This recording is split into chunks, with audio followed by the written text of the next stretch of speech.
Morning, everyone. A little bit later this morning for this week's wellness tip, and a fairly quick one today. I say that all the time, and then I talk for ages. But I saw a fabulous webinar yesterday, and it was about some of the different practical strategies that we can apply for our own mental well-being, psychological well-being, essentially, but overall well-being also. And as I was just going for a walk this morning, it was going to be a run, but I wasn't feeling it. So I've done little bits of running, as you can see, and then walking and enjoying the scenery. And it occurred to me that one of the techniques they talked about was reframing.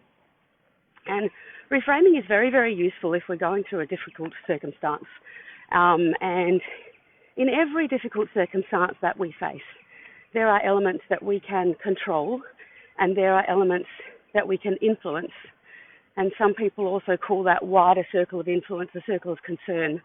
So they can be the things that we can look at, I guess, assertively or proactively and exert some influence over. Let's get the words out.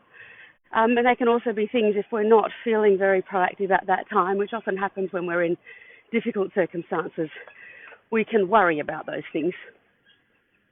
And so what struck me this morning, and I'll use myself as a personal example, coming back to reframing, I can, in some circumstances, become very self-conscious. And I know the things that work for me and that I'm more comfortable with and the things that I don't. For example, going to a gym and doing a workout by myself never lasts long. I need to be in a group scenario to keep me going and have people to chat with, music to listen to. So I can be very self-conscious. And I was reflecting on that just then as I was walking, and I've recognized that also it's very, very important to me, it's a very important value of mine, to be present wherever I am, and particularly with people that I am with. And I do that also on my walks, being aware of, the sounds, the sights, the smells, the feels, the air on my skin. And so when I am next feeling self-conscious, I'm going to try and remember to reframe that. And reframing is essentially choosing to look at something in a slightly different way. And as we know, there's a myriad of different ways we can always look at the one thing. So for me, I'm going to try and reframe my self-consciousness, nervousness, anxiety at times, but self-consciousness as presence. And what I like about that, what that does for me and why that works for me is because I'm not making a drastic change. I'm still being in the moment, but it changes my focus from being inward to being outward. So that rather than walking around being so self-conscious about what I'm doing, I'm more present with what I'm feeling on my skin, my senses, what I'm seeing, what I'm hearing, the people around me, the people that I'm with, the space that I'm in, the building that I'm in, the textures that I can see. And so it brings me back to the moment, so mindfulness, rather than so much in my head.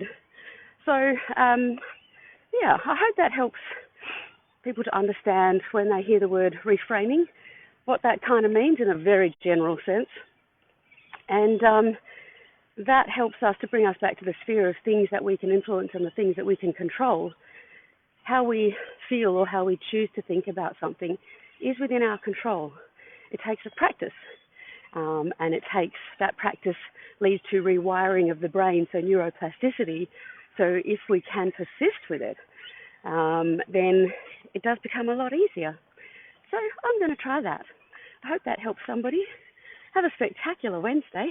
And if you know anybody that might be interested in some coaching with me and you think they might like to have a chat, I'm very much a no-pressure gal.